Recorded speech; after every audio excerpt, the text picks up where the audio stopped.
Hey internets, it's Jake from Mini Terrain Domain, and this is welcome to Paradise, Michigan, Genesis. This is our season 3 premiere of our Kids on Bikes RPG campaign. This is the last of the games to return in 2025. So that means we've had the longest hiatus, I think. We've been gone for It's just 2 months. like a month. Yeah. It's just where it fell in the schedule. It was just kind of weird. Yeah. So, we are here for the new season, which is called Genesis. We'll have a little bit of a recap since I know a couple of you just recently rewatched the finale. I'll probably ask you to do a recap. One of you. So, or more than one of you. Maybe we'll do a group effort here. In a moment. A couple of super quick announcements before we get started into the game proper. Of course, we're here with our premiere right now, and then going forward, every Thursday at 8:30 p.m. Eastern, you can catch us here for our Welcome to Paradise, Michigan game. On Mondays at 8:30 p.m. Eastern is a brand new Pathfinder 2e campaign. Monday will be our 4th session. In this new campaign, it is 7 Dooms for Sandpoint. And they just had their first combat in our last session. I don't even think that was one of the Dooms. You're barely into the prologue before the Dooms. So, wow. So we've got that going on Monday nights. On Tuesday nights, we just had this past Tuesday night our Sky Metal Iron Gods game, chapter 2 Lords of Rust. I believe it was part 7. And we darn near had another TPK. It was a rough session, but Sky Metal is a D&D game that's got some fingerprints of Pathfinder all over it, I guess. And that is run by Vi. Every other Tuesday night at 7:30 p.m. is Scavenger Death at Dusk, run by the one of the co-creators and writers of Scavenger and the new Crimson Catalyst is our GM Marquise, running the game for myself and Lloyd, the RLDM. And that's shaping up to be a very interesting campaign as well. So those are the 4 games that we have happening every week here on Twitch. So we hope you'll tune in or catch us on the VODs on YouTube. Lots of different systems here at Mini Terrain Domain. Yep. Lots of different systems. We also have the VODs from our December Aether Nexus game that we ran. That you can either check out my channel or check out Erasmus Expeditions. Jeremy ran a 3-shot over there as well. We like to try out some different systems. So hoping to do that again here in 2025 with a few pop-up games. So Domain Dice, or here we call them Domain Pops. Domain Dice are a way that you, the viewer, can have an impact on our game. You can do that by subscribing, resubscribing, gifting subs, cheering 500 bits, tipping $5. All of those things that support the channel also turn into domain pops for the players. As you can see over above Tamiko and Emma's head there. When we use those domain pops, of course, they make a wonderful animation and sound effect. Yay! In this game, the domain pops basically are treated in the same way in the Kids on Bike system as adversity tokens. Our players can use them to bolster their rolls. Each domain pop is a +1 to fun. Or they can choose to spend 5 of those and have themselves or somebody else roll on the D100 mystery grab bag table. You'd think with 2 months off, I would have filled in the 15 that have already been re-rolled, or we would have created the custom DM version of a roll table. No, we haven't done that yet. Which means we'll probably do it at some point in the next 1 to 12 months. We'll see. We'll see Somewhere how it between goes. now Believe and me, us dying. there are Tight still window. a lot of numbers on that table, so nothing to worry about there. That's how it works. Chad throwing in that sub there means you guys move into the 45 bracket plus 45 bracket.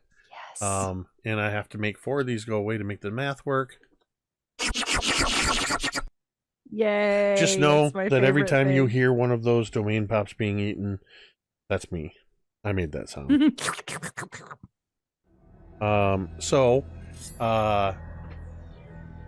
That's how domain pops work. Last announcement before we get going with things here. Before every game, we like to remind everybody that you matter. Your presence on this earth makes a difference. Whether you believe that or not, it doesn't matter. It's true. There are any number of reasons that you or somebody you know might be struggling. But something you should not struggle with is how to get the help you or somebody needs. We make it as easy as possible. Come here to our chat anytime, day or night, whether we're streaming or not. Type !help, and a couple of URLs will pop up. You can check out the websites findahelpline.com or the growing list of resources at takethis.org. We encourage you to visit those websites, bookmark them, save them for yourself, save them for a friend, and remember, you matter. With that, I would like to welcome you all to Paradise, Michigan. Genesis. Sega. Who would like to give us a recap? Bring us up to speed. What happened in the finale of season 2 before Paradise? I'll start. We were in the pizza place, Maniacs, when the world itself started to break apart with blue streaks streaking all over the place. Then we held hands, and it wasn't to say grace, as Rosie mistakenly thought. It was instead so Oak could channel all of our powers in a different and possibly new and possibly world-breaking way. And I think at this point I'll go ahead and pass it along to somebody else. Who else wants to pick it up?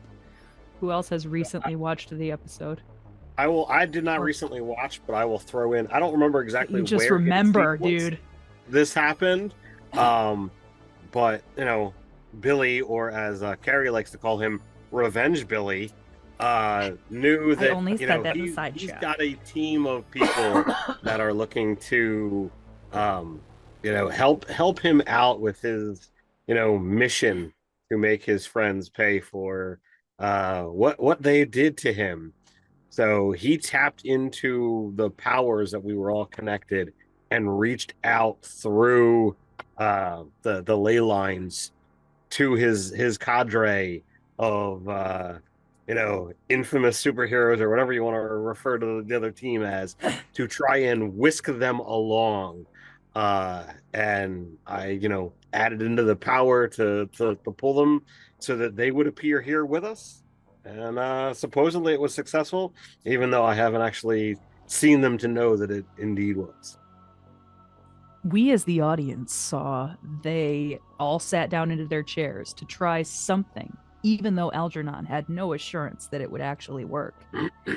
It actually maybe didn't, because it really, really looked like they were in a lot of pain and maybe dying, and then Algernon just did it left. Algernon just left like a coward little bitch. My take on it is that Algernon was not seated with them, so the kids were pulled through, but I don't know if he was. But that's just my hot take. Well, we don't mayhap. know. Flag on the play, though. The powers didn't bring us to where we are. The powers brought us to Mishigama, which we'll get to in a moment. Mishigama brought us to where we are now. Why would Mishigama have kicked along the other douchewapples? And don't misattribute what powers are his, he said. Chad, do you want to go? You should go, because we were in Oak's safe space, or a simulation of his basement. But we when the powers went off, the chain of friendship that formed brought us to the safe space that is Oak's D&D dungeon in the middle of and basically we get to see Mishigama, this wonderful spirit of Michigan entity, and Tom. at a certain point, right, he decides to send us elsewhere. When that happens, we get sent to Paradise, but in a very different time and space from where it was. And also Oak, inadvertently from using so much power, now does not have the use of his legs for at least a temporary period of time until he gets feeling back in them. But yeah, pretty. Tamiko, hit it. I know gnarly. what you're gonna say. Technically, not paradise. We've ended up. What is it? We didn't end up in Actually, paradise. we're on South Manitou Island. We ended up on South Manitou Island. South. We Good job, went bud. we went farther than Paradise. Yeah, we're on an island. It's not good with steamships and no TVs. The important And Oak things. can't feel his legs. Anybody I else? feel my legs. I think Over that here. just My about brings it shows. up to speed. As you appeared on the island, of course, you were almost crushed by a falling tree, which is how Mhm. you learned of the lumberjacks that were nearby. You fashioned a makeshift, what's it called? Stretcher. And Oak is on the stretcher. Billy and Laz are carrying Oak on the stretcher as the lumberjacks. Billy made the stretcher because he's a badass. Yes. As the lumberjacks are leading you through the rain, along the path. And for those that have watched the finale, there's a slight stylistic retcon. It is a little bit later at night. It's a little bit darker. And we're going to pick back up on this approach to the logging camp. The rain falls in a relentless torrent, drumming against the sparse canopy of trees and crashing onto the muddy paths below. Every step you take feels heavier, your shoes sinking into the wet, sticky earth. The air is sharp and cold, smelling of damp wood, pine sap, and smoke. Somewhere in the distance, waves thunder against the shoreline, an ominous reminder of the island's isolation. You follow the lumberjacks along the narrow path northward, two of you awkwardly carrying Oak upon the makeshift stretcher you created. The path ahead widens, and the first structures of a settlement come into view, their outlines ghostly in the rain. Camp Mishigama, as a crooked wooden sign swinging in the storm proclaims, is barely more than a collection of rugged wooden buildings huddled together against the fury of the elements. At the heart of this settlement lies a small rail yard, its tracks glistening with rain and crisscrossing through the muddy clearing. Timber rails creak under the weight of flatbed cars piled high with freshly cut logs. Their surface is slick with water. The faint clang of iron and the groan of wheels echo through the storm as workers in oilskin coats struggle to secure the massive logs with thick iron chains. From the rail yard, a single track snakes its way downhill through the forest, disappearing into the shadows on its way to the large docks at Crescent Bay, where the logs will eventually be loaded onto waiting ships. The smell of wet pine and creosote hangs heavy in the air, mixing with the sharp tang of smoke from a small soot-streaked locomotive that puffs weakly beside the platform. Around the rail yard, the rest of Camp Mishigama feels eerily alive, despite the storm. Lanterns swing wildly from porches, casting strange, shifting shadows over the muddy streets. To the left, The rickety facade of the Eagle's Perch Tavern leans slightly to one side, its windows glowing warmly. A sign depicting an eagle mid-flight hangs lopsidedly above the door. Across the street, the Island Mercantile and Provisions offer a quieter presence, its wide windows reflecting the storm as they reveal shelves packed with goods, burlap sacks of flour, iron tools, and even a few strange trinkets that seem to glitter under the dim light. Beyond the main street, the dark forest presses in, its trees rising like sentinels, their trunks slick with rain.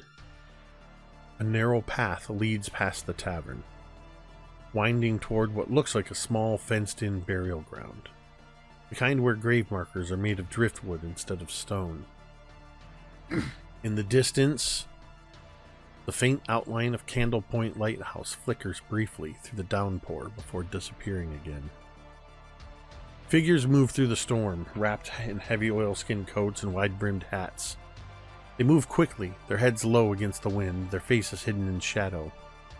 A few glance towards you, their expressions unreadable, but something about the way their gazes linger makes you uneasy. A man emerges from the shadows as you approach the rail yard. His face, though mostly covered by a thick gray beard, is weathered, with lines carved deep from years of hard work and harsh conditions. He wears a long, tattered coat that drips rainwater onto the ground.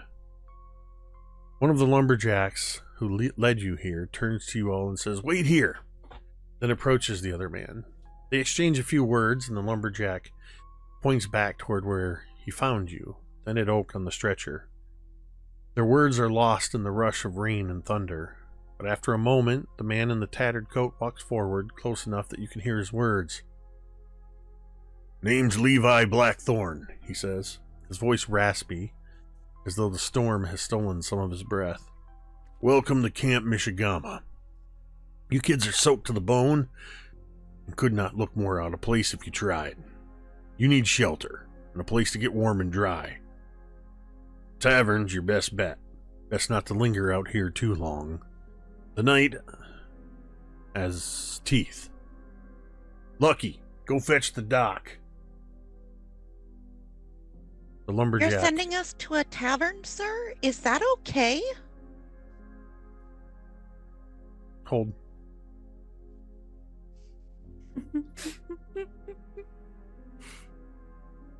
He doesn't answer you. Sorry, I lost my place. I would look at Laz and I would be like, "What the hell does that mean? The night has teeth." I don't know. He Means kind it's of like cold. inadvertently, like, yeah, his eyes shift to Billy.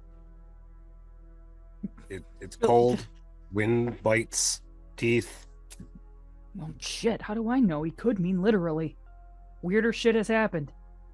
I wouldn't be surprised. Thank you, Jessica. Of all the people here, you're worried about something with teeth? Come on. No. Yes. No. I think Jessica says like in earnest about like herself, yes, as Rosie says. Right, no. like at the same moment. Yes. Levi turns back to you all, having moved toward the tavern. The lumberjack that was leading you, running off to fetch the dock. He calls out over the rain, "Well, you coming or not?" Yeah, we're right behind you. As he motions towards the building. The settlement, the storm, the rail yard, all of it just feels strange, almost dreamlike. But it is very frighteningly real. As Levi motions you towards the tavern, the wind carries with it a low, mournful sound, like a distant voice calling out in the storm. Whatever this place is, it feels heavy with secrets, the kind that settle into your bones and refuse to let go. But as you cross the threshold into the tavern, one thing is clear. This is not paradise anymore. The Eagle's Perch Tavern is a low, squat building with thick wooden beams, its heavy door creaking as it swings open to let you all inside. The warmth of the fire and the scent of roasting meat fill the air. but the atmosphere is thick with unease. The flickering lanterns cast long shadows across the room, making the rough-hewn tables and benches look even more worn than usual.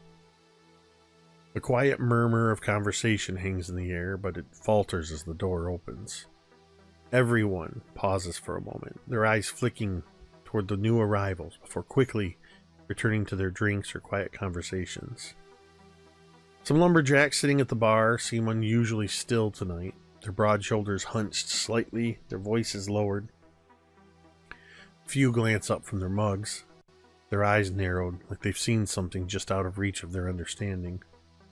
One man, broad and stocky, wipes his hand across his stubbled chin, then looks away as if trying to shake off an unsettling thought. The pair at the corner table exchange a brief look before continuing their game of cards, but the nervous twitch in their fingers betrays them.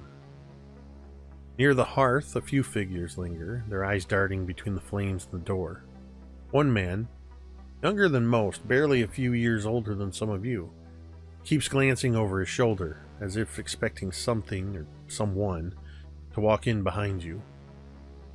His gaze flickers back to the fire, then down at the leather-bound journal on his lap. He begins scribbling furtively. Behind the barkeep is more watchful than usual, her movements quick and efficient, but tight with tension.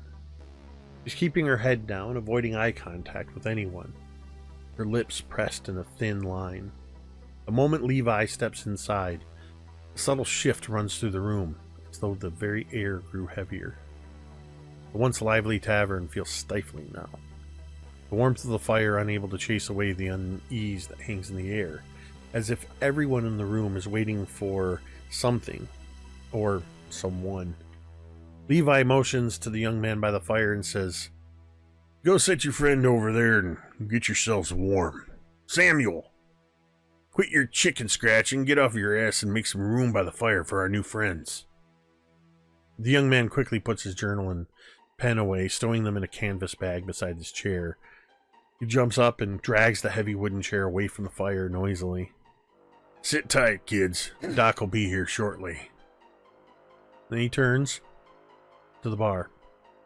What would you all like to do? Jessica is going to instinctively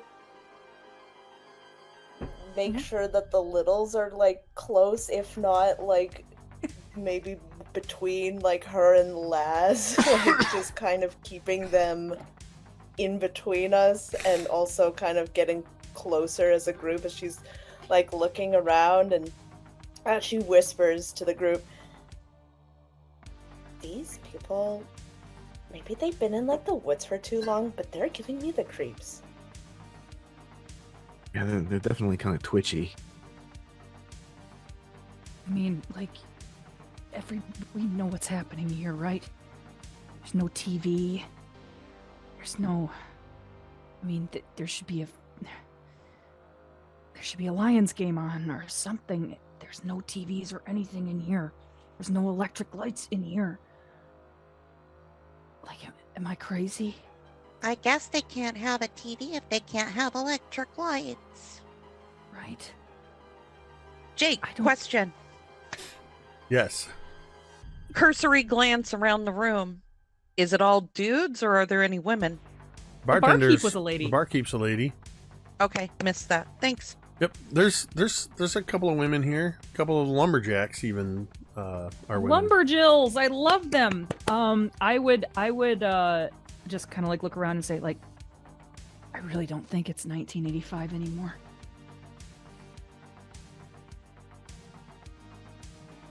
And it looks different than Paradise. The layout is different. The hills are in different places. He said it was Manitou Island. So I've been out there you once or can- twice with my dad, but even this is it's not what we saw. I know this is a long shot, Jake, but looking at their clothing, can we ascertain any kind of time window? Don't you have a feature or a strength that kind of gives you information? I can spend a point and ask a question, because I'm intuitive. I don't know whether that's like too nail on the head type of I situation. mean, it literally says you may spend 1 adversity token to ask the GM about your surroundings, an NPC or the like, and the GM that's- must answer honestly. Bro, it's perfect. I mean, it's your strength. I didn't want to exploit that to just be like, yeah, I'll spend this one thing. Yeah, Wink, guys, wink. we're 100 years ago. So, obviously, so you're going to spend the point, right? I'll spend the point. I'll take a moment, like while they're questioning. I just kind of like scan the whole place, take in the lack of electricity, take in the building structure and the Ooh, clothing. Is there like an American flag with the wrong number of stars on it? There's no American flag. Shit. At least not that you've seen. Huh. So Billy, looking around the room, you kind of quick scan. There's elements of this tavern that look like they in 1985 might appear on the wall amidst a collection of lumberjack tools and other things in some kind of a themed restaurant similar to the Sunken Galley. But these look authentic and practical. The clothing is rough woven. For some of it, it doesn't have that machined precision of modern clothing. And you have limited experience, even 100 years in the past, in 1885. Mm-hmm. Somehow, this feels older. How much older, you're not entirely sure. But at least you feel confident that it's more than a decade older, if not more. Putting you somewhere around 1875 or earlier. So, I don't want to. I'm not going to be like, okay, nail the dartboard, but I kind of like lean into the group, and whoever wants to, have been next to me to get the direct shot, like, look, I can't guarantee, but everything here is at least a century before where we left.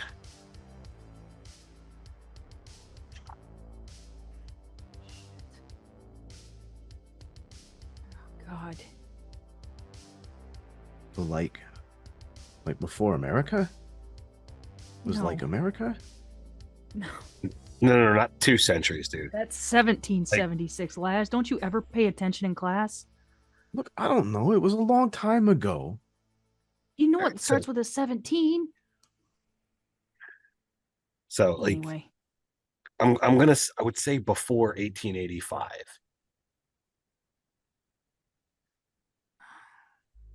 Well, Boy Scout, when Michigan became like a colony, maybe that'd be a good place to start if we're really trying to pinpoint a date. So I would imagine, as a smart person living in Michigan, I would know information, even though Ted doesn't, because I did not grow up in Michigan. Hold on. I did, and I don't know it either. Sorry, what was the question you were asking? When When did Michigan become a state? Michigan Yeah. became a state in 1837. So here's what's funny about that. When I was asking that same question during the finale, I was drinking coffee from a Michigan mug that I later noticed said established 1837 on it. No joke. I don't have That's it handy funny. right now. But later after that game, I went to put the coffee mug away and I was like, son of a, it's literally right there. That's All right, amazing. Jake, well, that gives you inspiration for your next game. There you go. I don't have any GM powers with any game that you and I are in, but I'm just throwing it out there. I'm sure Robin will buy it if you explain why.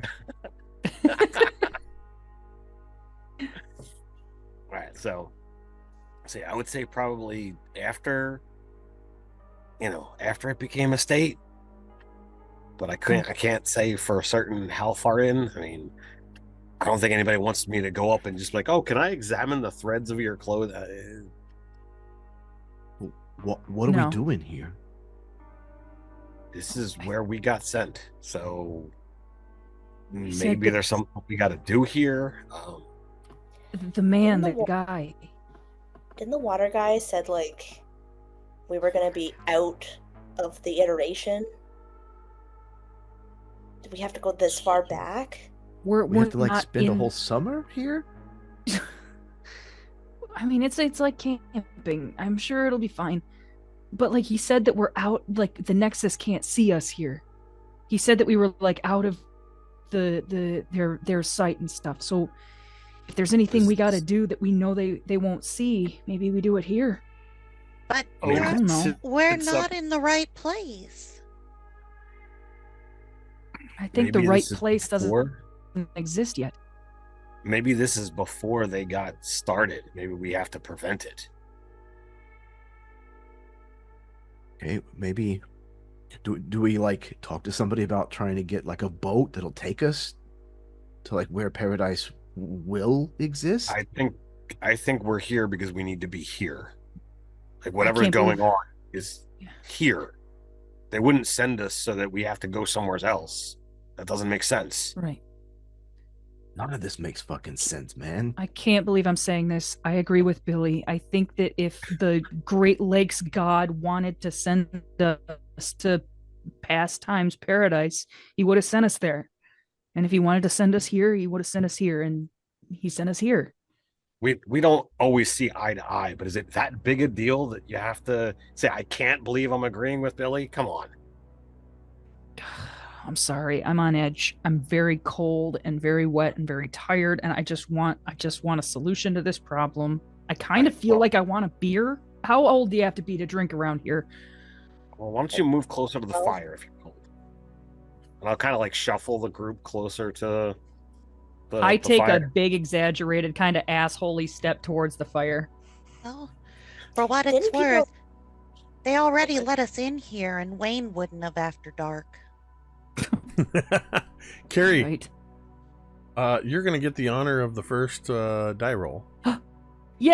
as you make that. What do I roll? As you make that big exaggerated step forward. Okay. Roll me a D100. Hey. Oh God.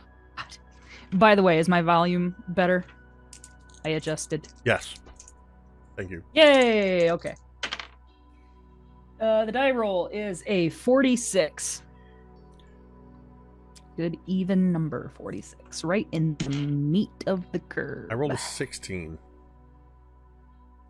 Okay. That's 30 away. So you step forward. Great.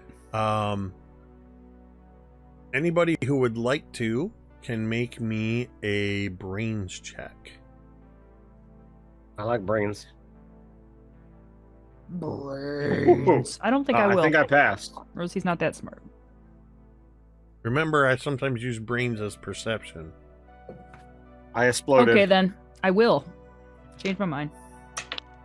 Billy got a lucky got a 1. break and got a 22. Oak got a 19. Aha! I beat Twinning Oak on a Carrie. brains check. Rosie is 100% just proud of her a-hole move.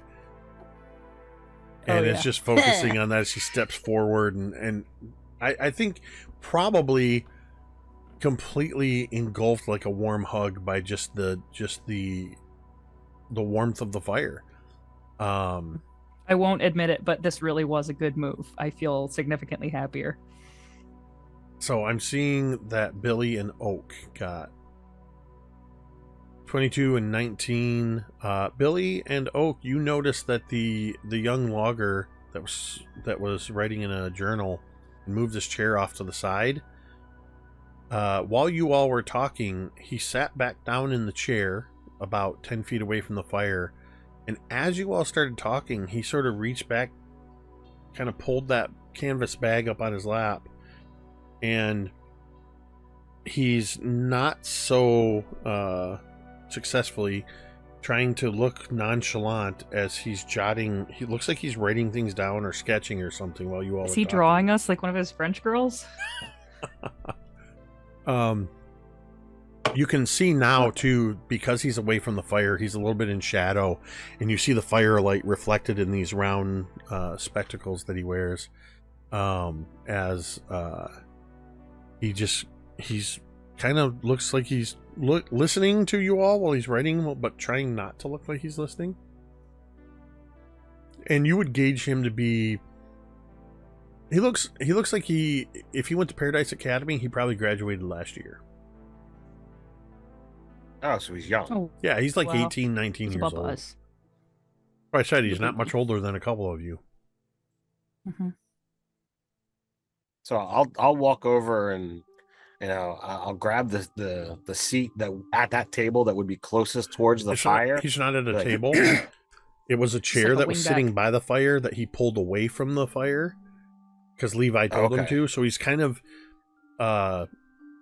just sitting by himself in a space 10 feet to the side. Well, I'll place myself between the fire and him to look like I'm getting closer to get warmed up, but try to look down to see what's being written or drawn, and try to engage in conversation. So, as part of that 22 that you rolled, glancing down, you can see in the combination of the firelight and a couple of sparse lanterns that are lit around the place. You see that he has made a very quick sketch of the group of you. That's awesome. And you see that it looks like he hastily grabbed a different page. Like kind of at the bottom of a page where he maybe was already writing. There are some other things entered in. You see a lot of very neat and tight writing that would you can't just get it's small enough and neat enough, compact enough that you wouldn't be able to just get a cursory look at it to see what it said. But there are a couple of sketches on the other page. You see sketches of what look to be very tall trees, sketches of what looks like the outline of a feminine figure, but it's very like faintly drawn.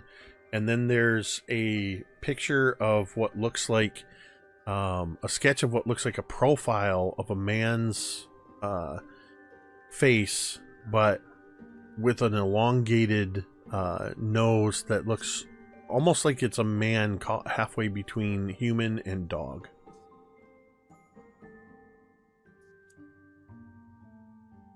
So, apologies for just kind of barging in here. Kind of new around here. I'm Billy. As soon as you talk, he very shocked. He closes the book. Billy, hi, Sam Bright, and he holds out his hand. Sorry, excuse me, and he kind of shoves the book into his canvas bag, and he stands up before again offering his hand out to shake hands with you. Yeah, I'll give it a firm handshake.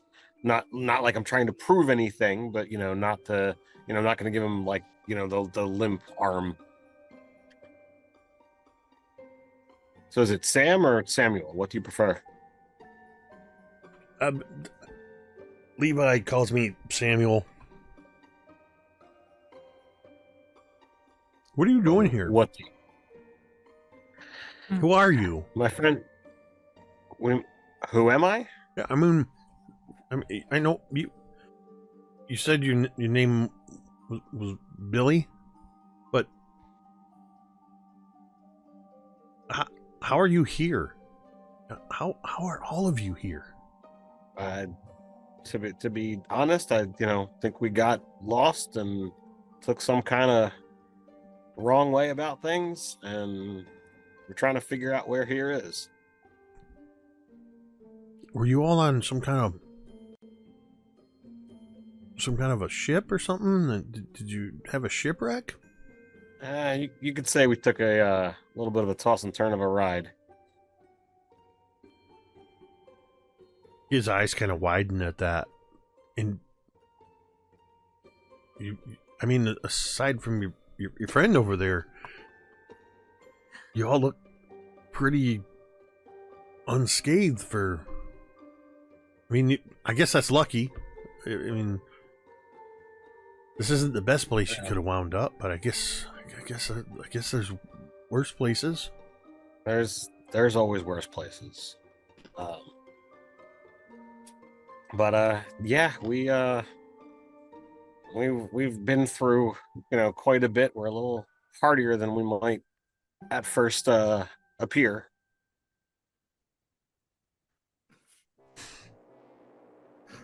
Well, I'd love to talk to. And that he gets interrupted as the door to the tavern suddenly bangs open, caught by the wind, and you see one of the lumberjacks that had been leading you, the one that had been sent off to find the dock, Lucky, comes in, and right behind him is a man who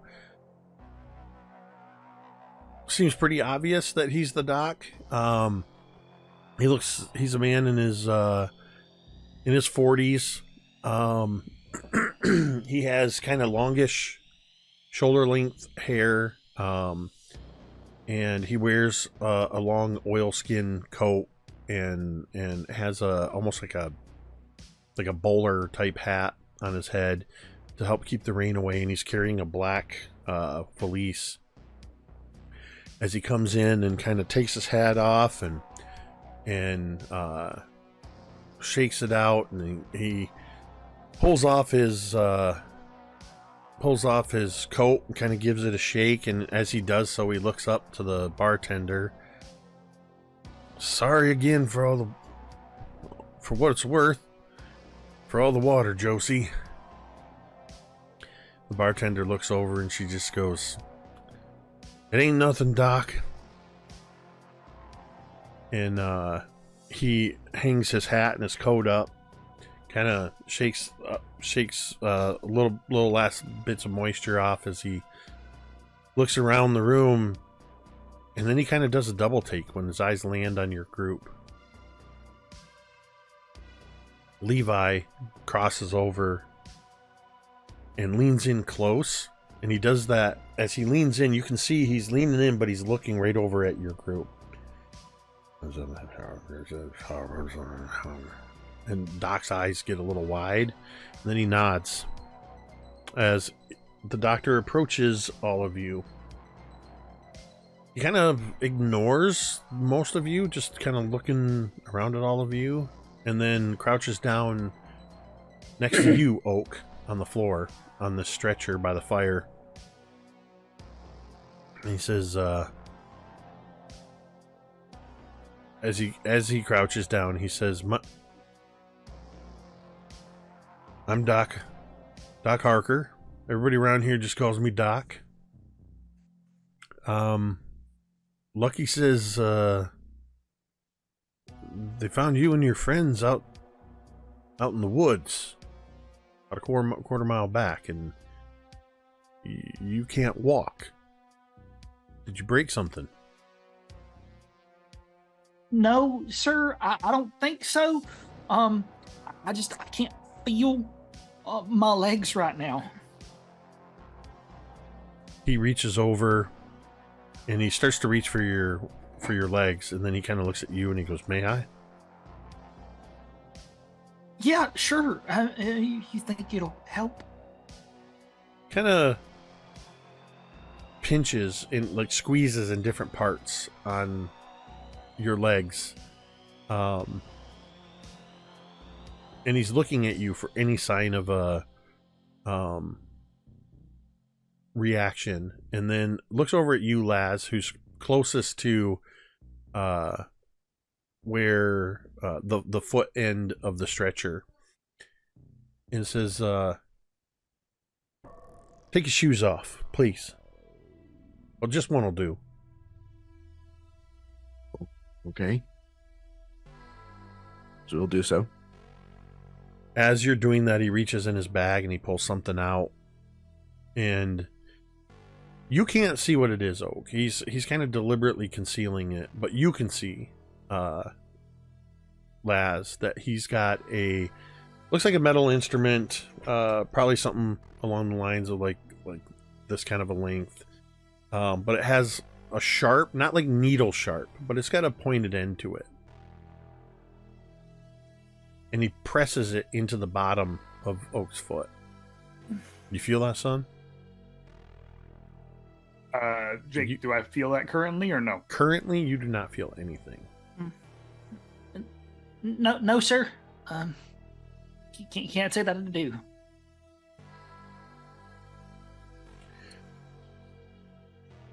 All right. And he starts kind of looking around a little bit.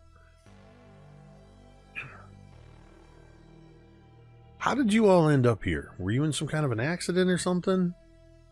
Did you shipwreck? We don't know, sir. We were kidnapped.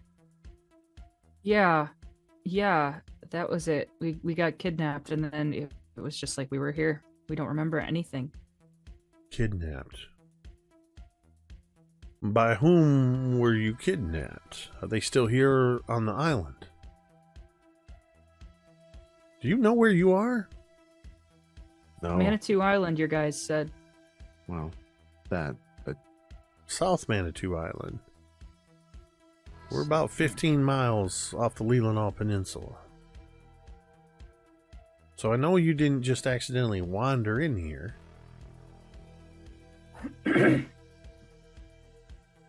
You don't have any signs of broken bones, any visible injuries I can see. And you could previously walk. I don't see any signs of atrophied muscles or anything like that. No, sir, you're right. I could previously walk it. This is just a recent occurrence. Hoping that it'll go away soon, but I don't know what caused it. But I'm really trying to not. He kind of looks to Laz. I'm trying not to freak out about it. Because I could panic right now, and I'm trying really. He kind of like, you could see he kind of like grips the sides of the stretcher, and kind of like pushes himself up a little bit to kind of try to sit himself upright instead of laying down, so maybe he can like see. I'm trying not to panic and freak out because I don't know how long this is going to last. Suddenly, one of the lumberjacks near the bar slams his glass down on the table and spins around and says, That's it. I've had about all I could take of this. Levi, you're going to bring in these strangers on a stormy night of all things. And now this kid, this child over here is talking about not knowing what's going on, and he can't walk. And you're just going to act like nothing's normal about that? Are there fire pokers around the fireplace? I mean, Rosie would be if there's a little thing of fire implements, Rosie would be inching her way towards it as this dude is fucking imbalanced as hell. he hasn't come anywhere near you guys. He's a good 15 feet away. Just But making my way over there. Just making my way. in fact, Levi kind of stands up and says, Harlan, sit down. And the man now identified as Harlan looks to be in his mid-30s. He's kind of a wiry frame. And you see now, he looks like he's had a few drinks, but he's got this kind of nervous energy about him. His eyes never seem to settle as he's darting around looking at all of you. And he just kind of looks back at Levi. And the older man is looking unfalteringly at Harlan. And Harlan finally says, "Fine. I don't know why you couldn't leave him out there and let her get him." And he sits back down. I'm sorry, what? Pay no mind to Harlan. He's a paranoid old lugger. But he referenced someone specifically, and if I've learned anything, that it's usually the ones who reference someone specifically that we should be worried about. Would you, be able to just, like, tell us who she is, even if we think that he's crazy? Like, it's just like a ghost story, right? You, Does she Yeah. have teeth? Kids love those. Yeah. as you say this, go ahead and I want you to make me a charm check. Jessica. Jessica's so charming. I am charming. Gonna flash him some ankle. Ooh, brazen hussy. it'll get their goat. 17. Ooh. What'd you get? Oh, let's go. 17. Okay. Very charming. So, Jessica, as you say this, it has an interesting effect on the room. All of the side conversations, the couple of fellows playing poker, playing cards off on the side, they sort of stop mid shuffle. They're looking up. Even Josie, the bartender who was avoiding eye contact, kind of looks up, and the doc, he sighs and puts his hands on his knees as he stands up, and he kind of throws his hands in the air. You see now everybody's kind of looking not at you, Jessica, but they're looking at Levi. And Doc just looks over at Levi and goes, "I do not understand why you all insist on listening to these old folk tales and taking any kind of stock in them, but I guess fresh new ears makes for a fresh new story, huh?" Josie pours a tall mug of ale or beer or whatever for Levi, and slides it down the bar, and Levi doesn't even look. He just reaches over and grabs it. One of the guys nearest him gets up, offering the stool to Levi, takes a long pull of this mug, and he sits down, and you get the sense you're about to hear a story. He takes another pull. He doesn't stop until he's emptied the mug, sets it down. "Well, I reckon I don't need to tell most of you folks. The South Manitou's always had its share of secrets. But if you newcomers were thinking the rain keeps the ghosts at bay, well, you're dead wrong. That's when she comes. I saw her once, years ago, when I was barely more than a pup working the lumber camp. A night much like this one, sky black as ink, rain pounding the ground so hard it drowned out the frogs and crickets. We'd all been holed up in the bunkhouse trying to sleep through the storm, when Gus Hallow burst in, pale as a birch trunk. Couldn't say much, just kept babbling about a girl out there drenched to the bone and pointing at the lake. Well, Gus wasn't one for making things up, so a few of us grabbed lanterns and we followed him out. Didn't take long before we saw her. She was standing right in the middle of the clearing, rain streaking down her face like tears. Her dress, if you could call it that, hung off her like it'd been soaked for 100 years. But it was her gaze, her eyes, that froze me to the core. Big and hollow, like they'd seen too much. She opened her mouth to scream, but there weren't no sound. Just that gut-churning silence that presses in on you and makes your ears ring. And then she pointed straight past us toward the lighthouse. Her arm didn't waver, like she was trying to lead us somewhere. None of us moved. Too scared, I reckon. And then she started walking. Every step she took, the world got colder. The lanterns flickered and died, one by one, until we were standing in pitch black. I swear I could feel her passing right through me, like ice water pouring down my spine. And worse, I felt less. Like she'd reached into me and taken something important, though I couldn't tell you what. Now, the Anishinaabe, they warned us about her long before the camp ever got built. They called her Wetsika, the drenched woman. Stop it, you fucker!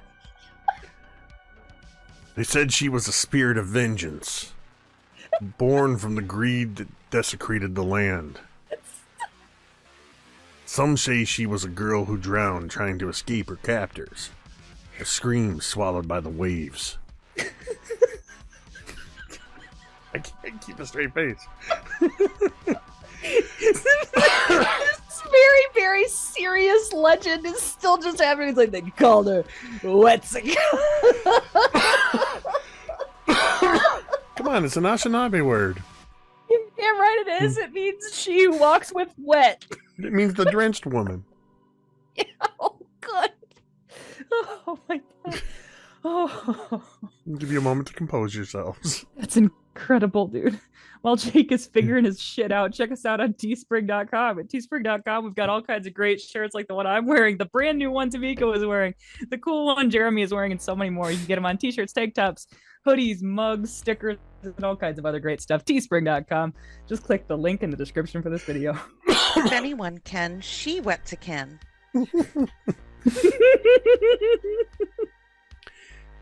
That's incredible. Oh my God. Now, I'm going to back up here. Now, the Anishinaabe, they warned us about her long before the camp ever got built. Called her Wetsika, the drenched woman. They said she was a spirit of vengeance, born from the greed that desecrated the land. Some say she was a girl who drowned trying to escape her captors, her scream swallowed by the waves. Others reckon she's something older, something tied to the lighthouse itself, like she's guarding it, or cursed by it. I don't know what she wants, but I do know this. If she touches you, you'll never be the same. I've seen it happen. Men lose their fire after she comes. They quit, move on, drink themselves to death. One fella even took a boat out took a boat out into the lake in the middle of the night. Said he had to finish what she started. We never saw him again.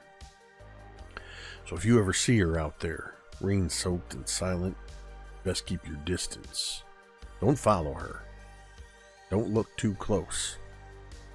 And for the love of all that's holy, don't let her touch you. Because if you do, you'll end up just like her. A hollow thing, lost to the storm. None of you saw it happen, but sometime during this, Rosie has sat down crisscross applesauce right in front of the fire and is just engrossed. Wow. You see a lot of the people in this tavern who look as though they've probably heard this same story every time it rains, every time there's a storm. They have the same rapt attention you do. There's a sudden scream of not like, I guess scream's not the right word, like more of a yelp of surprise as one of the lanterns nearby suddenly, as he finishes his story, one of the lanterns goes, and then the next lantern goes, and several people inside the tavern start to go, whoa. How do you guys react to that? Holy shit. Oh, Jessica screams. I think Rosie does spring to her feet again. She This place didn't is really even realize cursed. she sat down. Yeah, this is cursed as fuck, Coop. You're right. Yeah, like Laz like moves over to beside Oak and like whirls around, facing like the room at large. Now I definitely think I need a beer. As you are all standing up, or reacting in various ways, you see another man who looks young, but probably more like in his mid to late 20s. Thin. He wears that sort of not the flannel, but the white undershirt, Henley style, with like a few buttons undone. He's got the suspenders and the big boots and pants, and he's holding a piece of wood in one hand and a whittling knife in the other, and he just goes every time as he's standing next to these two lanterns, having just blown them out. Somebody throws something across the room at him, and he kind of playfully ducks it. That was funny. Every time you gotta ruin my story, Theo. I think it enhanced the story, sir. Well, Not gonna be able to sleep tonight. Thanks for that. well, that does bring us to a new question, probably more pressing than whether or not the Wetsica is out there. What are we gonna do with you lot? Can we sleep here? With Are you s- barely a hesitation, Josie from behind the bar goes, "Abso-freaking-lutely not." Well, why not?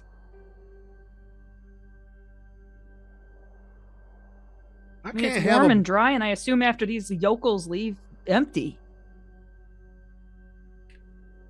For a moment, a couple of people were turning like they were going to defend you until you said yokels. And then at least half of them turned back to you and kind of... I want you to roll a charm check. I'm just Should going I to say see that as whether or an not they let that endearment? go. Oh shit! Oh god, charm. Oh fuck me. Okay, well, What's your charm die? oh, you don't need to know that. I'll just tell you what my number is. The D4? No, the D6, and I got a 5. And you know what? I'm gonna add 2 to it using my star. So that's a 7. A lucky 7. So gold Or lucky. stars probably shouldn't be in play in Genesis. You're not in school anymore. Oh, You can use Oh. pops. I would go ahead and use There 2 you go. pops then. Yeah, yeah. that's a good call. That's a good call. So I'll use 2 pops and make it a 7. I'll let it go because we didn't discuss it. But there are a couple things that are related to the academy that will no longer be in play. This is the last night of the gold stars. Yeah, because it wasn't discussed, you can use your gold Okay. star. Thank you. You I'll still use have my some of 1 that gold star. residual Paradise Academy. I'm so proud of my recent algebra score. Great. And I'm going to go ahead and use it to give myself a +2. I'm so charming. Nobody seems to Right take... after she says that and everybody reacts, Coop's just gonna kind of kick her foot and go, "Oh, see?" Ow! I say it as an endearment. I'm from Reed City. They seem to let it go. Josie just continues and says... Well, she starts to say something, and Levi actually says, she's got a point, Josie. You usually lock the place up and you go sleep in the back room. There ain't no reason you can't keep the fire going, keep these kids warm while we figure out what we're going to do with them.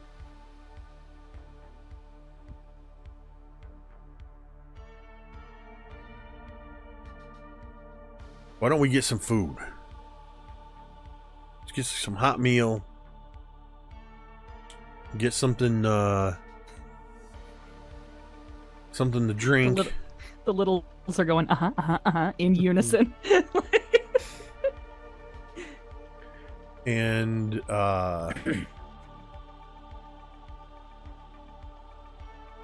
he walks over to Josie and starts having a quiet conversation with her about what to get you all, so you can continue to talk amongst yourselves. If this is a tavern, do you think they have burgers or pizza? I don't think they know what pizza is, Coop.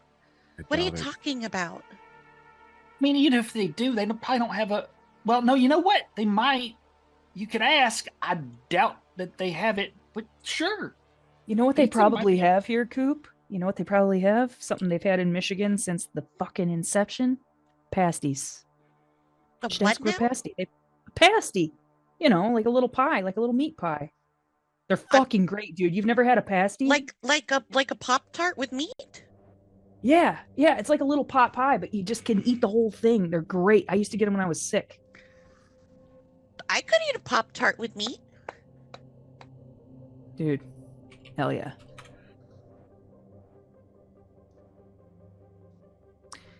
I mean, how old do you have to be to drink here? Do you think that they would let, like, if I said I was like 16, do you think they would, like, I mean, it'd help us warm up. You never know unless you ask. I mean, That's true.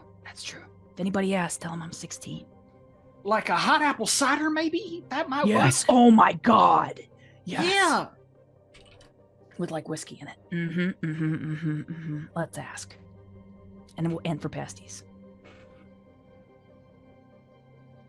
And then I think Rosie would like.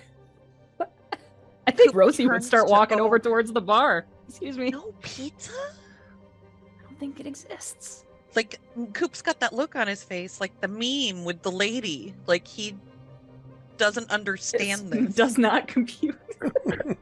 So I think Rosie's walking over to the bar and trying to look older than she is. Whatever that looks like in her walk.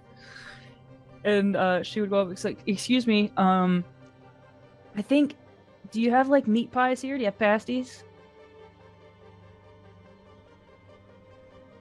As you ask this, because you rolled a 1 on your previous brains check, you don't realize that pretty much everybody at the bar and in this building is eating either stew or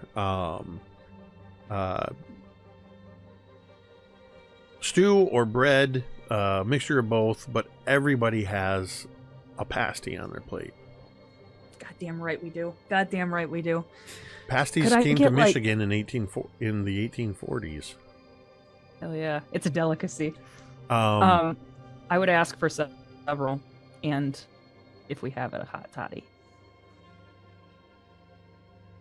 So as Josie at Levi's beckoning is pulling together everything, she kind of looks at you with an irritated look and says,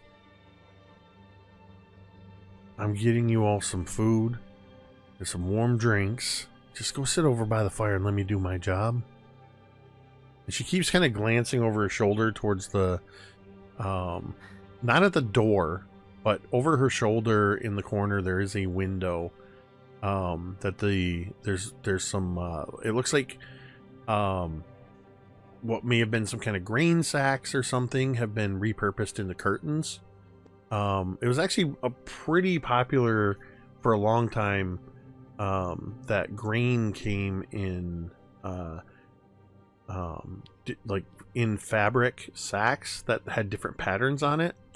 And people would repurpose these into, making clothing, making shirts and dresses and whatnot, and curtains.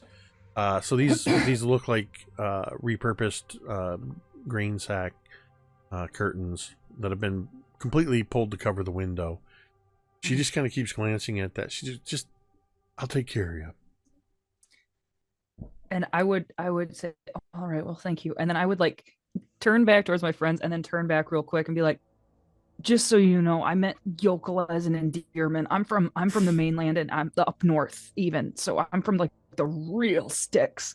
So, and Rosie just finger guns all the way back to the fireplace. Make a charm check.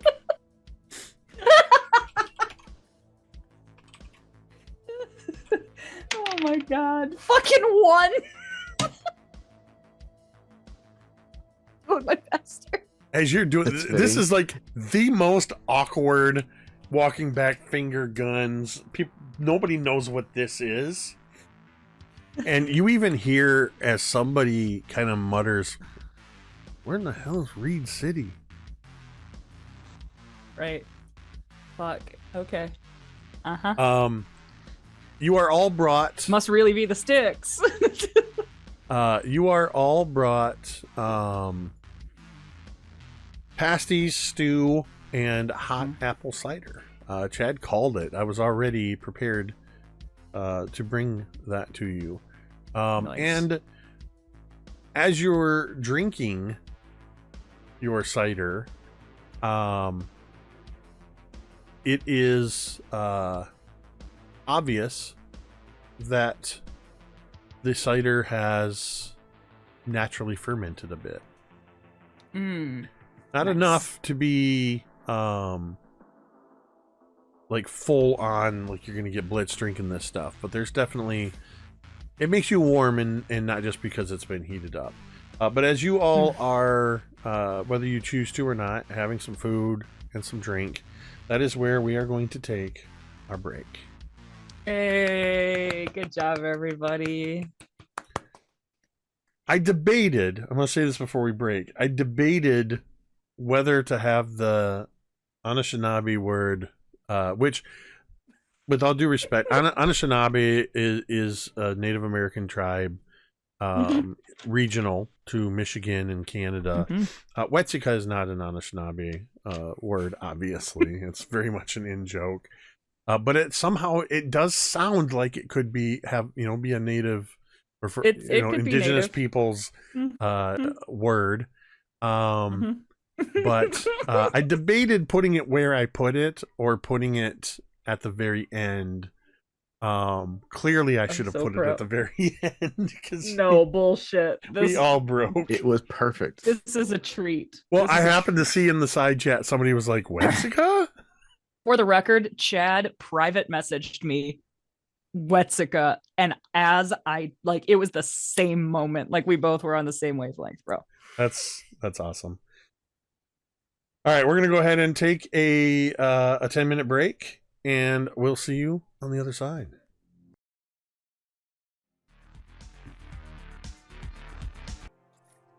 And we're back.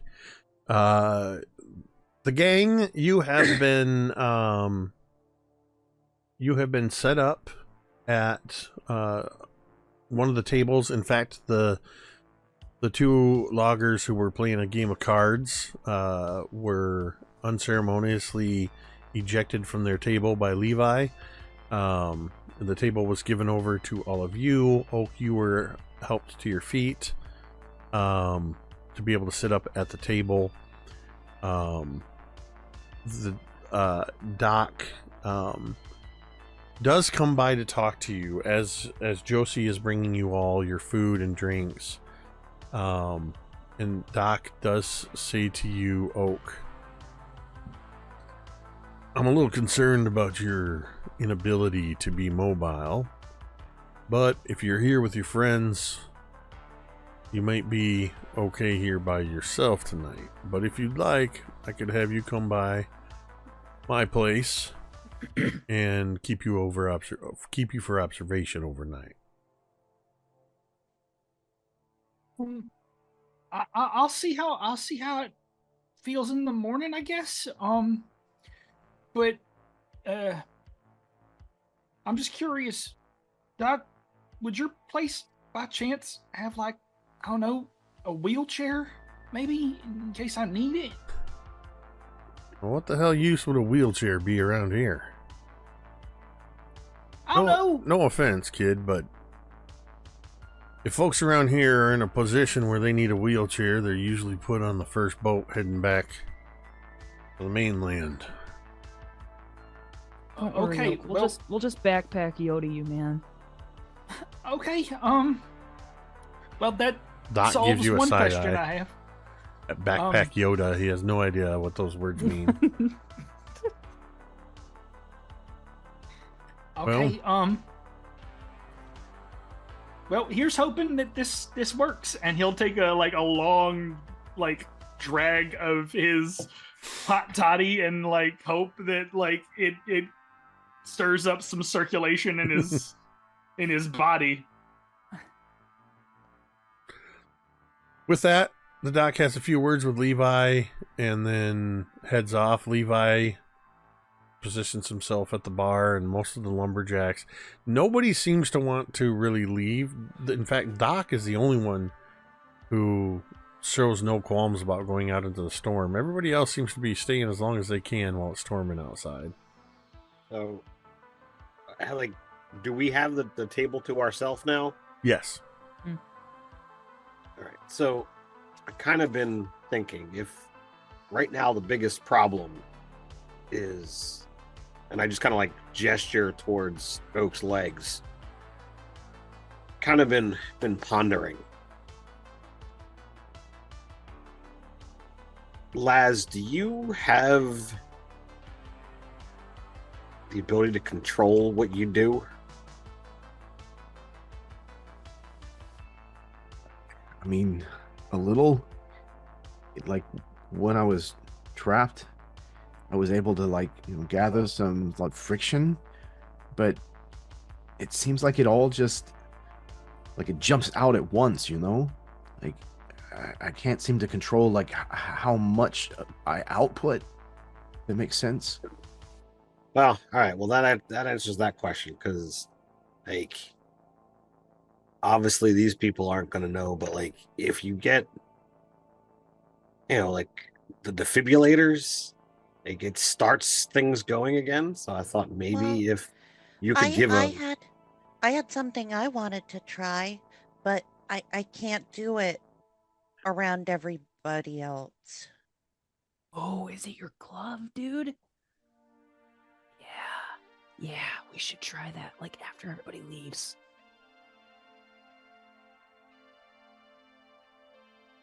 I don't know everything that it does yet. I'm okay with that. Yeah, I mean, anything to get this working. Sure. I want to just be able to walk around and do stuff with y'all and not worry about it. I mean, not to ask a dumb question, but are we 100% sure our powers work here? I mean, none of us have tried, and this place all feels very other, Jessica wants to very quickly try and phase her hand through a table, discreetly. Yeah, just poof. Napkin. Yeah, very. I was also gonna try and just tap Rosie and be like, "Can you hear this?"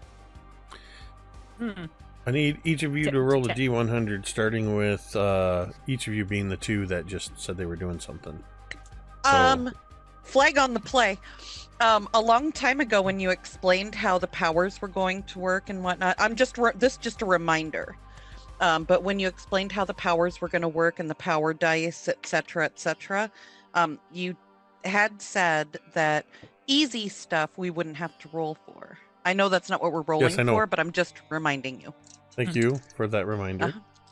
Yes, that was kind of like a level up ability, but I'm not having you roll for your ability per se. I would like you, yeah, I figured, Jessica, to roll a D100.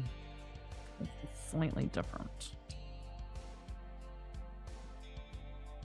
I got Coop's number in the chat. Jessica, what do you got? Okay. 42. So Jessica, I got a 21. Weirdly, half of what you rolled. And that should count for something, right? I agree. I roll Something a good should 27. happen. That's going to be weird. Another A basket delivered to the table. 96.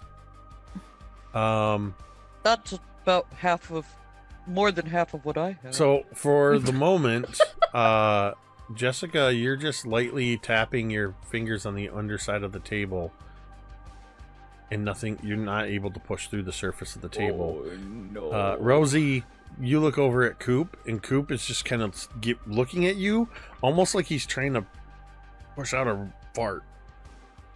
Coop, if you fart at this table, so help me fucking God.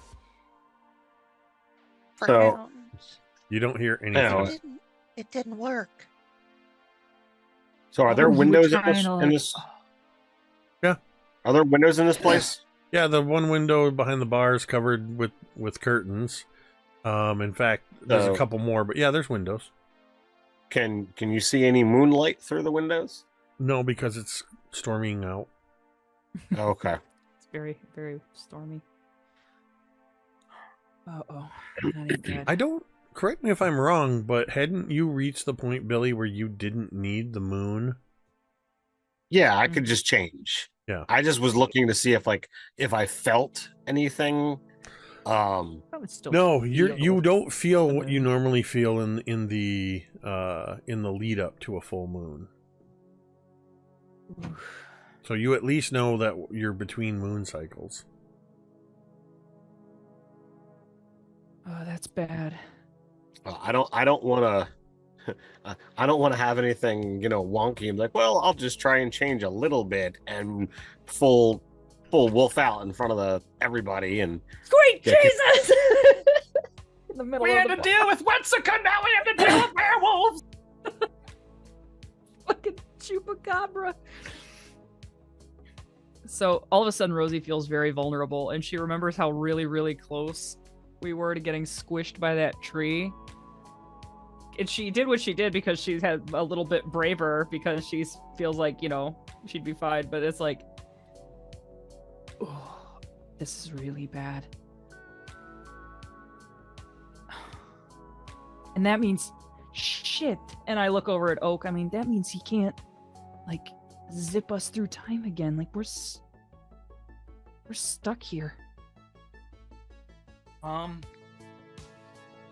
And on that realization, I think you see the saddest bite of a meat pie you've ever seen in your life. As Wah, wah. bro realizes from just the hottest second that he put you all in this position. He did something, and now you're here. So he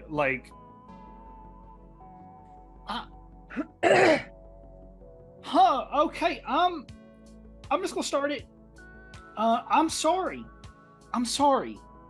I did What? something stupid. Oak, you What got did us out you of it. do? The world was falling apart, Oak. We had to get somewhere else. Yeah, It's not your but- fault it was here. Yeah, but it was a big risk that I asked you guys to trust me with, and now we're here in Manitou with no electricity. Yeah, Oh, but tea. you saved us. And look, Rather be. Yeah. we might not know where we are or exactly what's going on or how we're gonna get home, but the six of us are still together.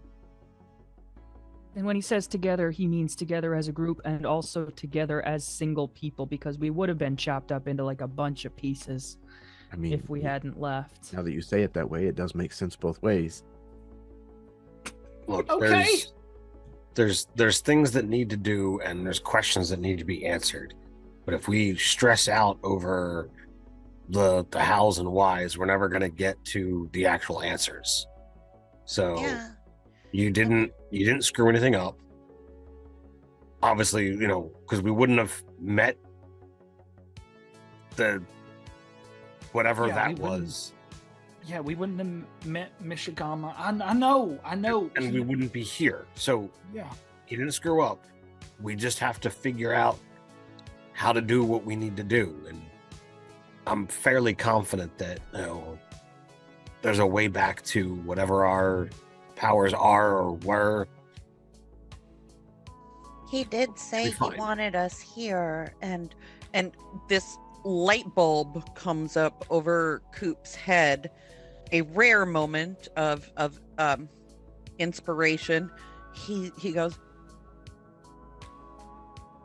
didn't Mishigama say that the Nexus project was responsible for creating the first ley lines? What Yeah. if our powers don't work without ley lines? Oh shit. And he Maybe said they like work we until needed we to all go back came to to where it Paradise. started. And he said they couldn't see us here. Maybe they can't track us without the ley lines either. Wow, Holy we're shit. boned. All the ley lines like they merged under Paradise though, right? That's why it made it such like a freaky place. Yeah. Aren't Maybe ley we lines have to something be that back in naturally Paradise? occurs? That's not what he said, according to these notes I'm looking at right over here.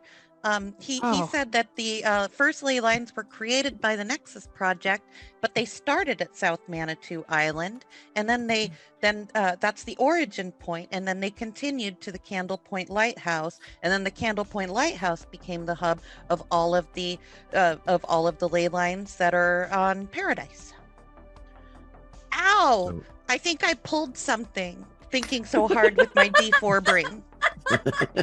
Coop, that was the smartest thing you've ever said, and I said what is left of cider over to him. I'm so proud of you right now, Coop. That's amazing, man. I don't know Okay, where that cool. came from. Well, So that- let's use whatever residual stuff we got left, whatever's there. Okay. So then we know that there's some kind of like weird fuckery going on somewhere here in the town. We just gotta find it. And maybe stop it? Yeah, according to that scary story, it's the Wetsica, and it's probably going to be located in the lighthouse. I'm all for finding the lighthouse. I do not want to find the Wetsica. Well, Didn't we see the lighthouse when we came in? Like, and we were walking up the beach, or was that just a cinematic part of the cinematic It was flyby? part of the cinematic. It was part of the cinematic flyby, but Okay, bud. but also you did see it sort of in the distance towards the east as you were walking in tonight. Cool. I'm still dealing with this cold. And it's getting near the end of the day, and I've been talking, so Okay, my buddy. voice is slowly getting Af- deeper and deeper. Oh. After everybody goes home, I guess I have a way that we can verify that if there are ley lines or not. Yeah. Yes. And Coop kind of pats his non-existent blazer pocket where he Where he's got keeps his the ley line sunglasses. specs. I forgot you had those. Like, legitimately, Chad forgot Hold you on. had those. Take That's this amazing. opportunity I to think- tell everybody that there is a new bingo square that says "Forgotten Inventory Forgotten item was item used." used. Sorry. Yay. Yeah. What did you pull out, Nothing. I didn't pull out. or what did you just shit. reference? I referenced. Whoops. I referenced the ley line specs by patting my Coop blazer has- pocket. I'm Coop has like, I never glasses gave that- you that you see ley lines. specifications for the ley lines. I'm like, No, like that. don't mind me. Woo! And I think I Rosie would Season like nod. 3, baby. Rosie would nod and just say, I mean, either way, I think Jessica's right. I think we gotta get back to Paradise. Right? It's like, however we can get there. Because I'm sick of no planes, no trains, no motor cars here. Yeah. Sucks. Yeah. This place sucks. Okay. Took the So words we, right out of my mouth. so we wait until all of the locals leave. And Good then choice. slumber party planning? Hell yeah. Okay. This meat Pop-Tart's pretty good. Right? Right? I'm so glad to have introduced you to this, Coop.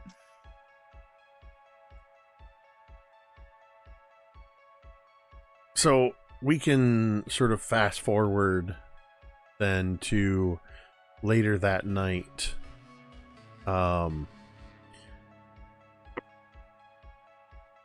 Josie eventually has to kick everybody out. The storm is still... It's still raining. You can still hear thunder and see flashes of lightning, but it's not quite as intense. It seems to have moved slightly eastward, though you've heard the locals talking that it's likely the storms will persist throughout the night. Either people have gathered up the courage or had enough to drink that they're willing to risk walking out in the storm to get to their bunkhouse or respective beds. Regardless, Josie will not allow them to stay here. And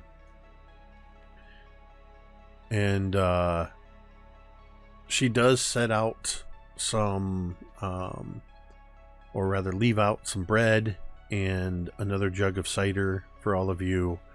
And she locks the door behind the last person who leaves. And behind the bar, there is a door that leads to an attached back room. And that's where she goes. Leaving, she kind of takes a couple of the lanterns that were nearby. Oh, she also, with the help of Levi, you guys, somewhere while you're having your conversation, somebody brings in some spare blankets, wool blankets, and some very thin pillows and what look almost like cowboy bedrolls. More likely than not, it looks like some spare bunks from the bunkhouse were probably stripped. As you are all provided with bedding so you can sleep comfortably, or as comfortably as possible, on the floor in front of the fire. But that will allow you to be left alone, completely alone this time, except for Josie in the other room. We're doing the thing where we all have our bedrolls out in like a star pattern around the fireplace. Light as a feather, stiff as a board. Light as a feather, stiff as a board. Yes. Coop. Nope. Damn it. That's a freebie. Yes. Oak. Yes. That's a freebie. I totally meant to say Oak. Oak. I would say for all of you, by the time this happens and everybody is ushered out, it's probably been a good 3-4 hours, and it's probably around like 10 o'clock at night, which is pretty late for lumberjacks who plan to get up, pretty much with the sun and get out and start working.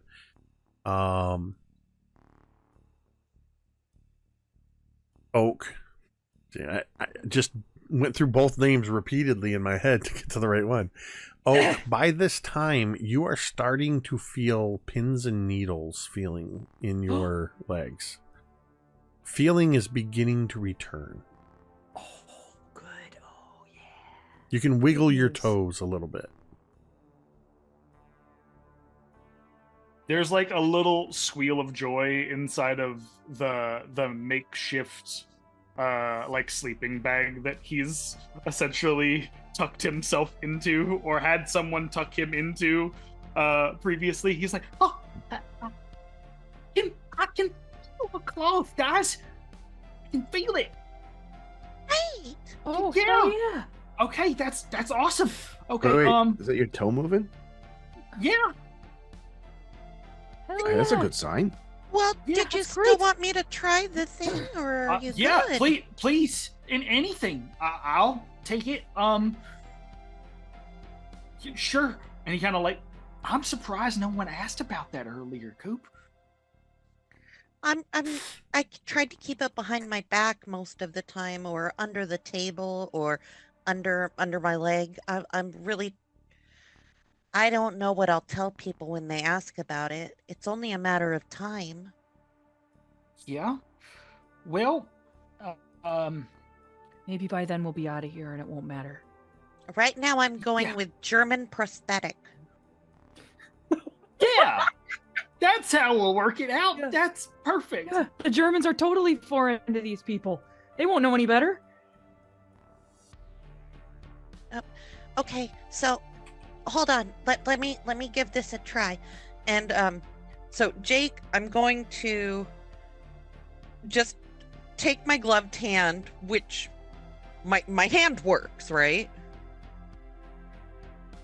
What do you mean? Like you can move your Jake? fingers and stuff? Yeah. Yes, you I can mean, move. I would Like the imagine thing I would have hand. noticed by now. Yes, Like you can move your fingers. knocking meat pies and ciders yeah. off of the table. Yes, you okay, are. so You are able to move your fingers. all right. So what is it? Coop just kind of puts his hand down onto Oak's calf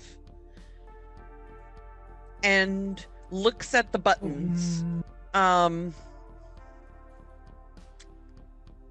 And then looks at Billy. It says, I don't know what to do now. I don't know what to do now. Well, how intuitive has your glove been before? Honestly, I usually just smash buttons and things happen. Well, are you willing to smash buttons to make Except things for when happen? I used the Konami code, but that's the only time I didn't button mash. Well, are you willing to smash buttons while your glove is on your friend? How bad could it be? What's the worst that could happen? I'm That's so a real sorry in glass half full attitude. advance. So sorry in advance, Chad. And Coop's just kind of looks down. How about this?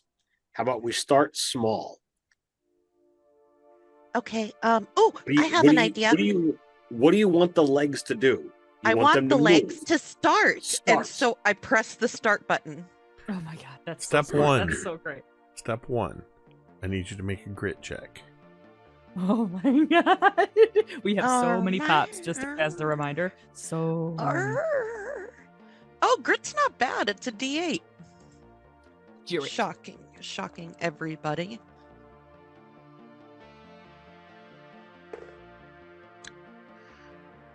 All right, that's a 7. I'd like to use 3 pops to make it a 10, please. Yes, a Don't- 10 is a great number. I'm not going to have you spend your pops because it wasn't about success. It was about whether or not it exploded. Okay, thanks. I would like you to do second step. Roll a D100. Arr. The D100 makes me the most nervous.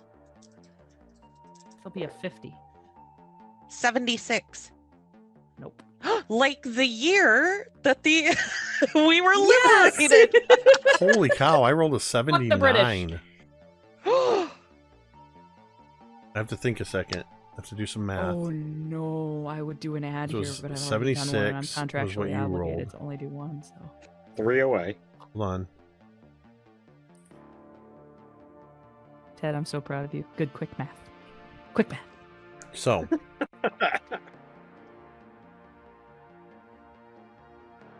make the dice go away. Coop. At first, as you put your hand there, you press the button. And stuff. Nothing. Hashtag hand stuff. Nothing happens. You don't even get any sense of any kind of power within the glove. In fact, for a moment, you start to wonder, and it almost feels like. What did you name the hand again? Hand Solo. Han Solo. It feels like Han Solo is just hanging out at the end of your glove, and that's how your hand's able to move, even though, like, it almost feels like if you took the glove off, Han Solo would come off with it. It feels that disconnected. And you press the start button, and there's just nothing. And then you see Something. a faint, one single line of circuitry that had extended up your arm. Goes, zzz, Oh no. and then another line, zzz, and then the rest of the lines of circuitry throughout that hand that were visible on your fingertips and just for a few inches up your arm, they all start to go, and a jolt goes out of your hand and into Oak's legs as the light seems to suddenly go in sync. All of those lights synchronize and start going,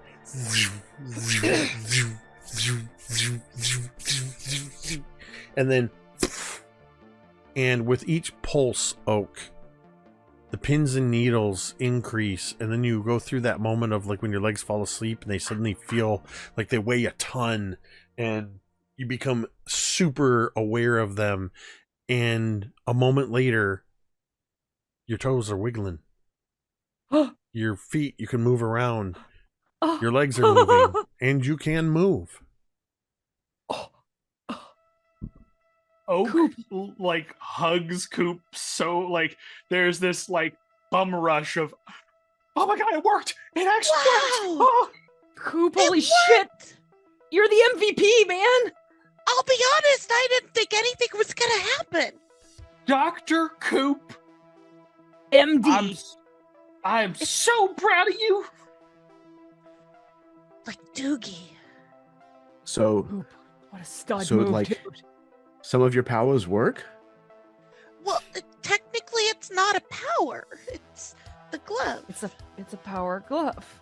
It's Where is it getting its power from? Hell if I know. Okay.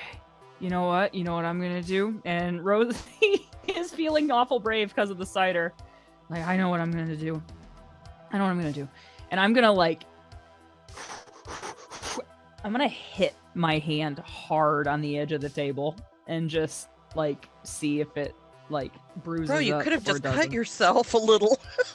I don't want to cut myself. What do you think I am, some kind of fucking weirdo? So no, I'm just gonna hit it hard. I'm just gonna ha! Okay, so first off, I want you to make a. This gives me the willies way less than cutting myself. I want you to make a brawn check. Brawn.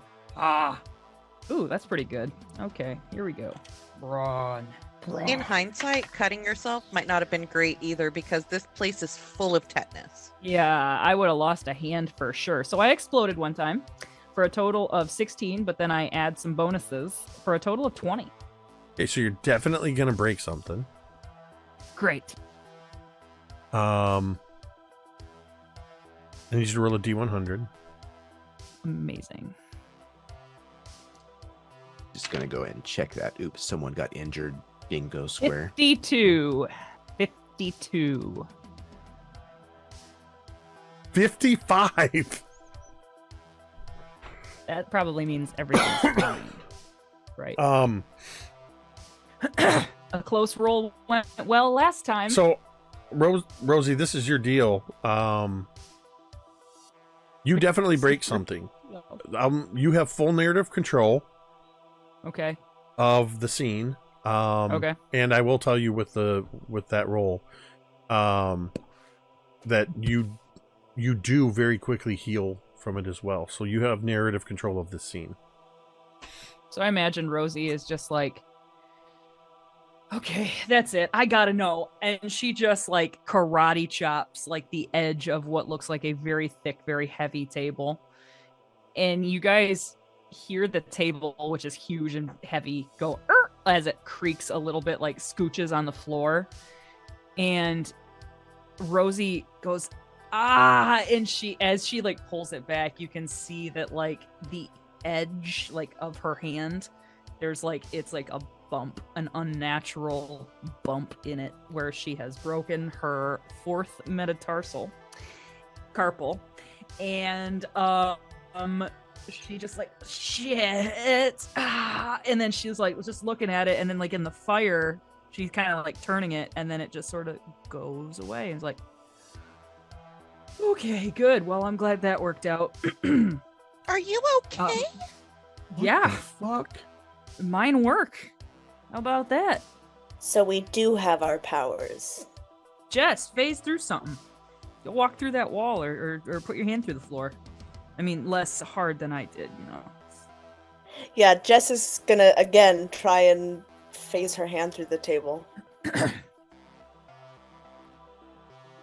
I would like a D100. I feel a lot better Okay. about that. 59. A lot of 50s. 77. You still cannot push your hand through the table. Yeah, you see Jessica just like sigh in frustration. Ugh. I think Laz is going to go over to the fire and he's going to kind of extend his hands as close as he's like comfortable doing so. And he's going to see if he can try to absorb like heat energy from the fire. Okay. Same thing. D100? D100. Okay. I am the fire starter. Twisted fire starter. All right, I am 45. Oh. That was all over the place. 34. You move your hand close enough that you feel if you get any closer, your hand will legitimately start to blister. And you are just not able to pull the flames inward. No, me either. He kind of like pulls his hands back, tucks them under his arms. Oak, I mean, you just got your fancy free legs back and everything, but like, how would we test yours? Maybe we just need more time. Okay, hold on. Sure, I can try something. And Jake, what I'd like to try to do is like looking at the fire,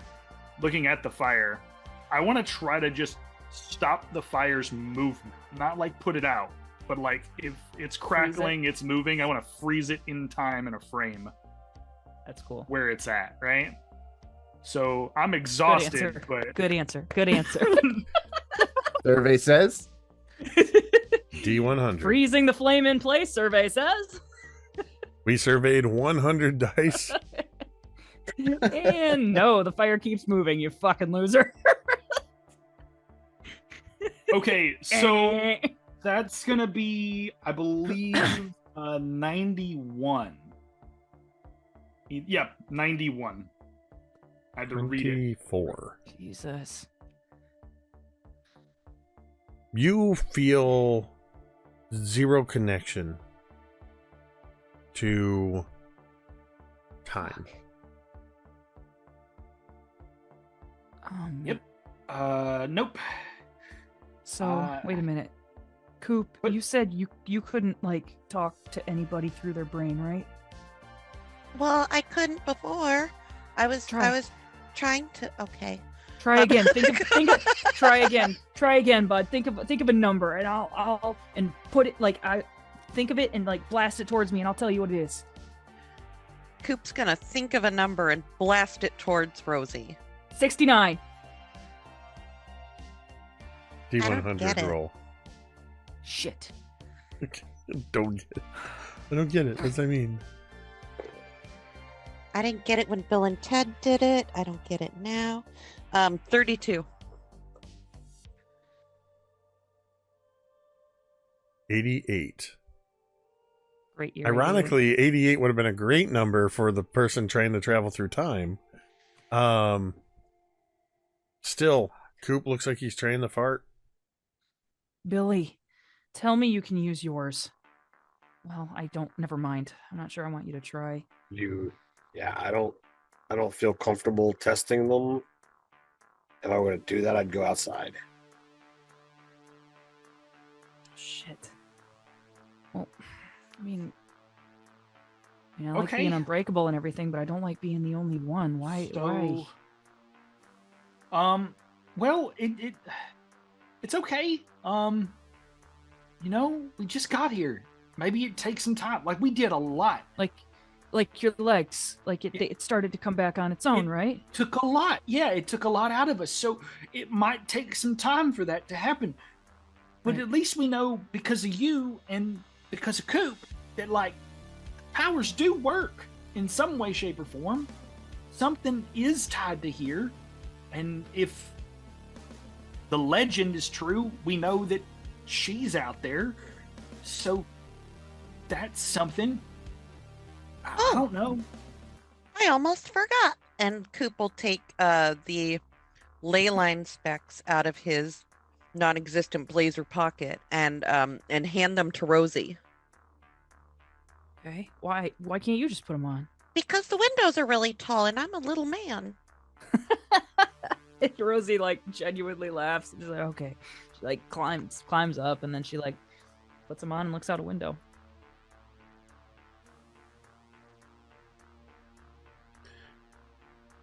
You look out the window into the night storm.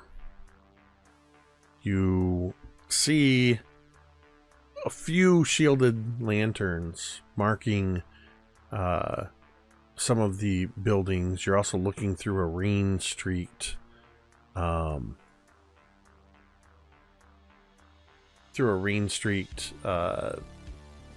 window pane. Go ahead and make a brains check. Oh, great. This one's gonna go better. I can sense it. Here we go. Glass half full. Nope, that's a 1.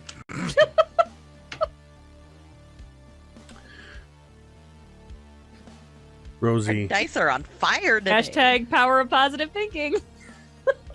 Rosie, Manifest it. as you are looking out this window, you're kind of looking past the rain droplets. You're looking, you can just make out the shape of where the rail yard is. It's late enough that nobody's working out there. The locomotive's been shut down.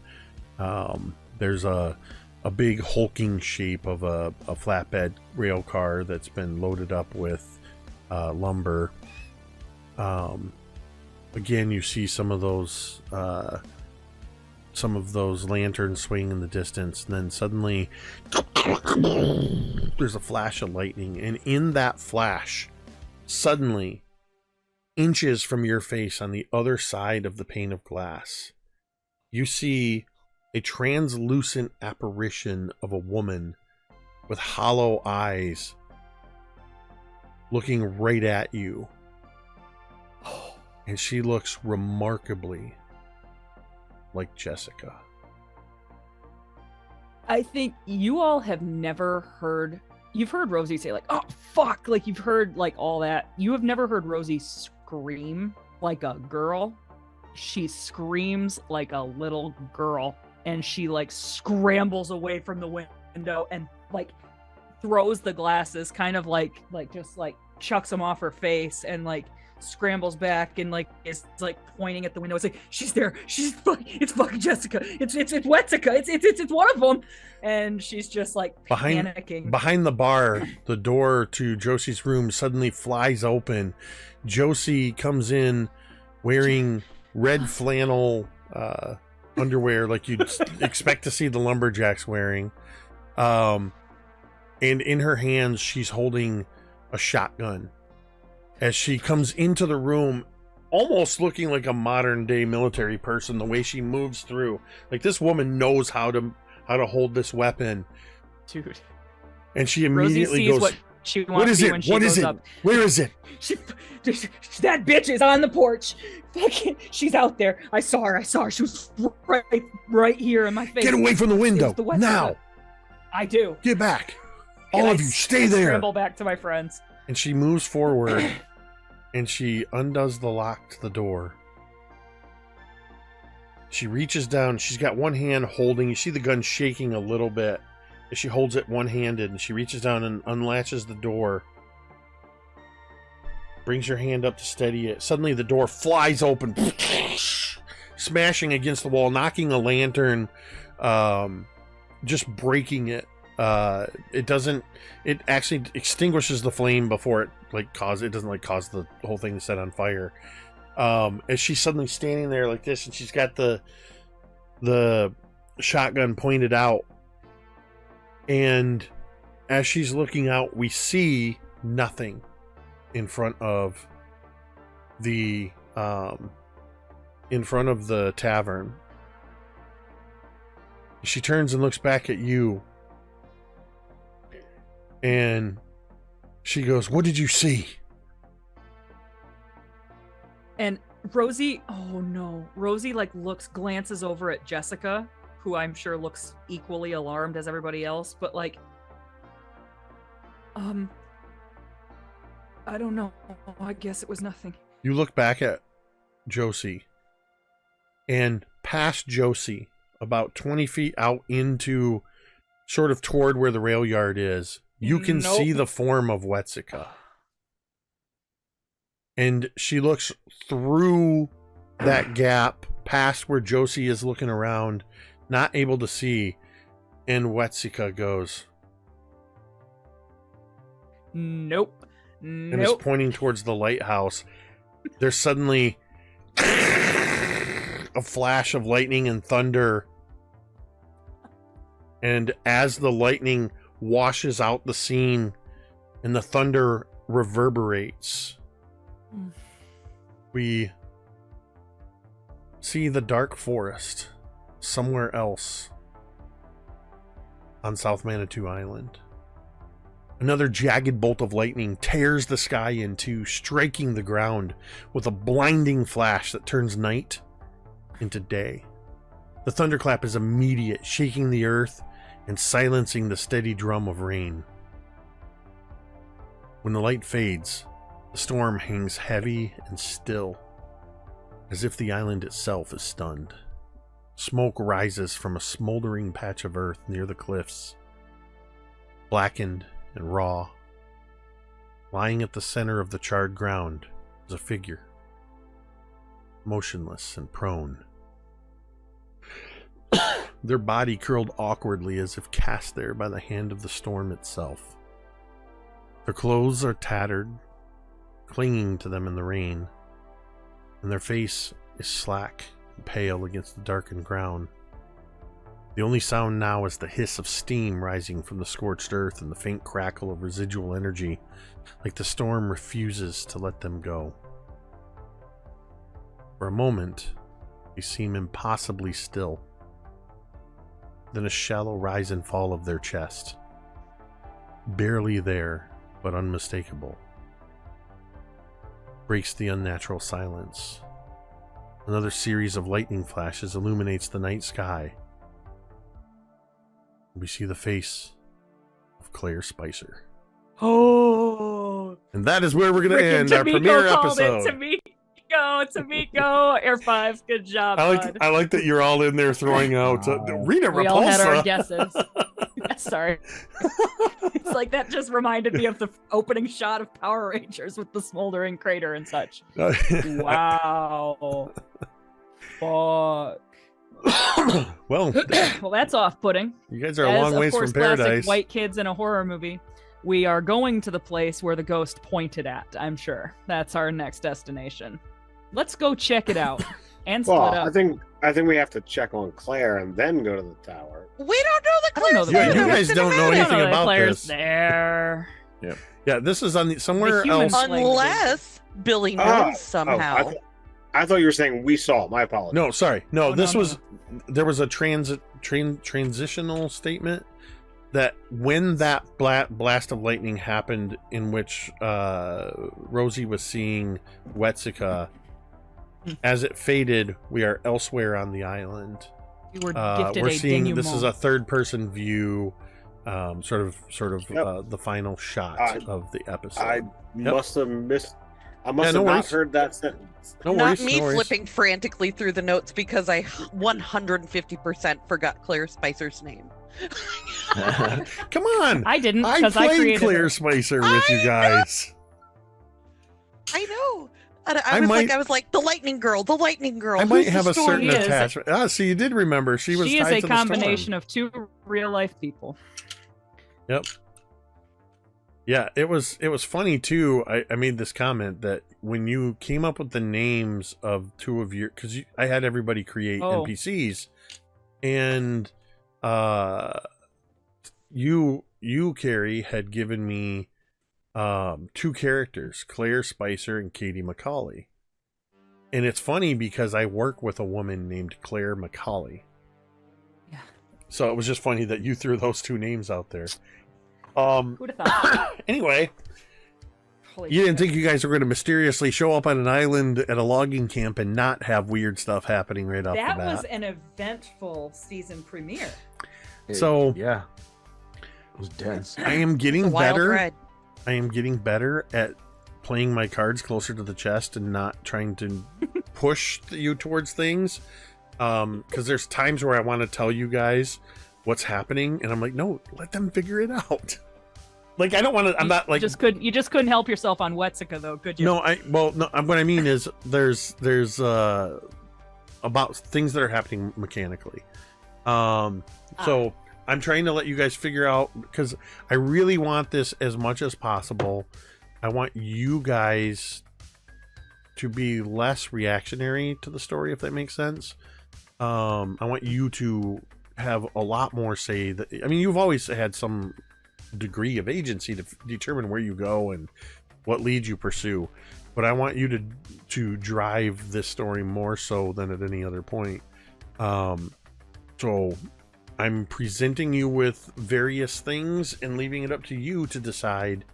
I'll nudge you along with NPCs and give you. You've already got a rich band of NPCs that you've met, people you can talk to and possibly get some information from. But you're also not on the mainland anymore. So we'll see what happens next week for our second episode. And the following morning. Thank you to everybody who tuned in. Thank you, of course, as always, for any subs and bits support. Of course, for the domain pops, but also for the channel support.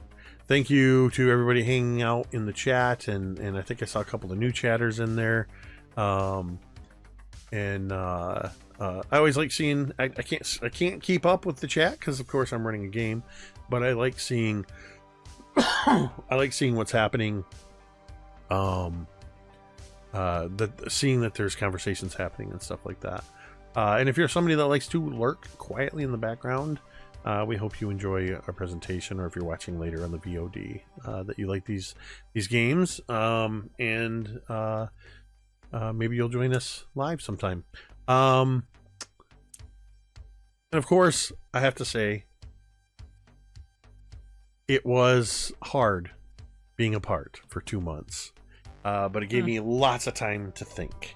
That's terrifying. I've got a ton of ideas for this season, but I'm most excited to see what you and your characters want to follow up on, and what kind of plans you're going to try to come up with to figure things out and see if you can get home and what's going on and all that good stuff. So I am super stoked to be back around this virtual table with all of you again. I am very happy and fortunate to call all of you friends and to get to share this make-believe space as we play pretend every Thursday night for a couple of hours. So a huge and final thank you tonight to Chad, Tamiko, Carrie, Ted, Jeremy, and Em, without whom this would just be me talking to myself for a couple hours. With that, we're going to go ahead and end this stream the same way we end every stream. You can say it with me if you want. Something strange is